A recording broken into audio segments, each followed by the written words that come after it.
ഈ സ്ത്രീകൾക്കെതിരായ അല്ലെങ്കിൽ സ്ത്രീ പീഡന കേസുകളിലൊക്കെ പെടുന്ന പുരുഷന്മാർക്ക് സംരക്ഷണം ഏകാനുള്ള ഒരു സംവിധാനം വേണം എന്നതാണ് ചുരുക്കം ഞാൻ മനസ്സിലാക്കുന്നത്. അങ്ങനെയൊന്നും ആവശ്യപ്പെട്ടാൽ മതിയായിരുന്നു. ഞാൻ താങ്കൾ സംഘടന തുടങ്ങിയിട്ട് കുറച്ചു നേരമായി. ഞാൻ കുറച്ച് ലേറ്റ് ആയി പോയി. ചാനലിലും ന്യൂസ് 18 മലയാളത്തിലും നിങ്ങൾ ഒരു പോള് നടത്തുക. ആ പോള് നടത്തി പുരുഷ കമ്മീഷൻ വേണ്ടേ എന്നൊരു പോള് നടത്തുകയാണെങ്കിൽ എനിക്ക് ഉറപ്പുണ്ട് ബഹുഭൂരിപക്ഷം ആൾക്കാരും പുരുഷ കമ്മീഷനെ സപ്പോർട്ട് ചെയ്യും. പോളൊന്നും വേണ്ട രാഹുൽ. ഇത് ഈ ചർച്ചയുടെ താഴെ തന്നെ നമ്മൾ നോക്കിയാൽ ചിലപ്പോൾ ഇതുപോലുള്ള കമന്റുകൾ കാണും. സ്ത്രീകളുമായി ബന്ധപ്പെട്ടുള്ള എന്ത് വിഷയം ചർച്ച നടത്തിയാലും രാഹുലിനെ പോലെ സമാന മനസ്കരായ ഇഷ്ടം പോലെ ആളുകൾ അങ്ങനെ വിടുകയാണ്. എല്ലാ പെണ്ണുങ്ങൾക്ക് ഒരു നല്ല ജീവിതം കിട്ടുന്ന പൊൻപുലരിക്ക് വേണ്ടിയാണ് ഈ ഞാൻ പ്രവർത്തിക്കുന്നത് തന്നെ. താങ്കൾ ചാനൽ ചർച്ചകളിൽ പറയുമ്പോഴും അങ്ങനെ മൈൻഡ് ചെയ്യാതെ വിട്ടു. പക്ഷെ താങ്കൾ ഇപ്പോൾ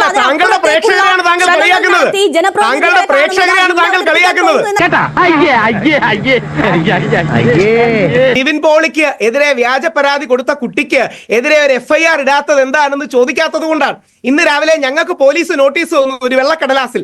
ആ നോട്ടീസ് പോലും നിവിൻ പോളിക്കെതിരെ പരാതി കൊടുത്ത കുട്ടിക്കെതിരെ കൊടുത്തിട്ടില്ല. അതെ, ഒരു പൊണ്ണ് എന്നെ சொன்னாலும் இந்த ஊர் அதை அப்படியே நம்பிடும். കറക്റ്റ് ആണ് കർണൻ. കൊല്ലപ്പെട്ട ഷാരോണിനെ അപമാനിക്കുകയും അധിക്ഷേപിക്കുകയും അവൻ എന്തിനു വേണ്ടിയാണ് പോയത് അങ്ങോട്ട് പ്രാർത്ഥിക്കാനൊന്നും അല്ലല്ലോ എന്ന് പറഞ്ഞ കമാൽ പാഷ സാറിനോട് സാറേ കുറച്ചു മനുഷ്യത്വം കൂടെ വേണ്ടേ എന്ന് ചോദിക്കാൻ കൂടി രേണുകാജിക്ക് കഴിഞ്ഞാലാണ് ഒരു ഇതെന്ത് ന്യായം, ഇതെന്ത് നീതി, ഇതെന്ത് ആശഭാരതത്തിൽ എന്നെ പോലെ ഒരു ഭർത്താവിനെ രക്ഷിക്കാൻ ഒരു നിയമവും ഇല്ല അനിയ. ഭാര്യയ്ക്ക് ഭർത്താവിനെ തല്ല, ഭർത്താവ് ഭാര്യയെ നോക്കി ഒന്ന് തുമ്മിയാ പിന്നെ കേസായി പീഡനമായി പുകിലായി. അനുഭവങ്ങളിൽ നിന്ന് പറഞ്ഞതായിരിക്കും. അങ്ങനെയുള്ള അഭിപ്രായം എല്ലാവർക്കും പറയാം. പക്ഷേ ഒരിക്കലും ഷാരോണിന്റെ മരണത്തെ അല്ലെങ്കിൽ ആ കുടുംബത്തിന്റെ വേദനയെ കാണാതിരിക്കുന്നില്ല. പക്ഷേ ഒരു വനിതയാണ് അതിലെ കുറ്റവാളി എന്നതുകൊണ്ട് ആവശ്യത്തിലധികം ആഘോഷിക്കപ്പെടുന്ന ഒരു സാഹചര്യം അത് ഉണ്ടായപ്പോൾ അതിനെതിരെയുള്ള വിമർശനങ്ങൾ ഉയർന്നിരുന്നു. അതിനൊപ്പം ദേശീയ സമ്പദ് വ്യവസ്ഥയെ സാമൂഹ്യവൽക്കരിക്കുകയും സ്ത്രീകൾ ഉൽപാദനക്ഷമമായ പൊതു അധ്വാനത്തിൽ പങ്കെടുക്കുകയും ചെയ്യാതെ യഥാർത്ഥ സ്ത്രീ വിമോചനം സാധ്യമല്ലെന്ന് മനസ്സിലാക്കും മേഡം. ശ്രീ എൽദോസ് കുന്നപ്പള്ളിയിൽ ഈ മെൻസ് അസോസിയേഷന്റെ പ്രതിനിധികളും രാഹുൽ ഈശ്വറും ഒക്കെ ഇങ്ങനത്തെ ആവശ്യങ്ങൾ ഉന്നയിക്കുമ്പോൾ അതൊരു നോൺസെൻസ് ആണ് എന്നാണ് തോന്നിയിട്ടുള്ളത്. നമുക്ക് അത് പറയരുത്. പരിസ്ഥിതി സംരക്ഷണ സമിതി മുതൽ ഓടുന്ന ബസിന്റെ വേഗത കുറയ്ക്കാൻ വരെ ഈ നാട്ടിൽ സംഘടനകളുണ്ട്.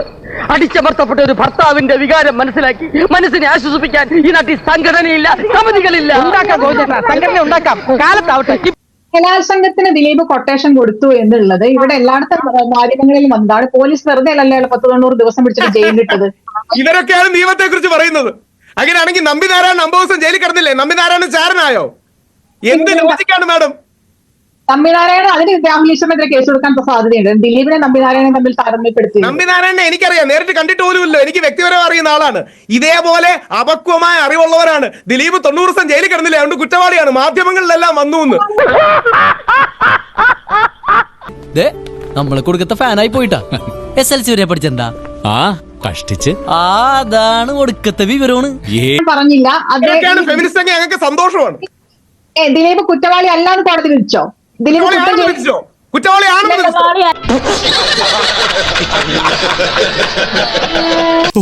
എന്തൊരറിവാ നിനക്ക്. കൈരളി ടിവിയിൽ അശ്വമേധം നടത്താൻ ക്ഷണിച്ചതാ, ഞാൻ പോയില്ല, വേറെ പണിയില്ല. സത്യം ദിലീപ് കുറ്റക്കാരനാണെന്ന് കോടതി കണ്ടെത്തിയിട്ടില്ല. ജഡ്ജിയല്ല, കുറ്റക്കാരനെന്ന് പറഞ്ഞതായി ഞാൻ കേട്ടില്ല. താങ്കൾ എവിടെയൊക്കെ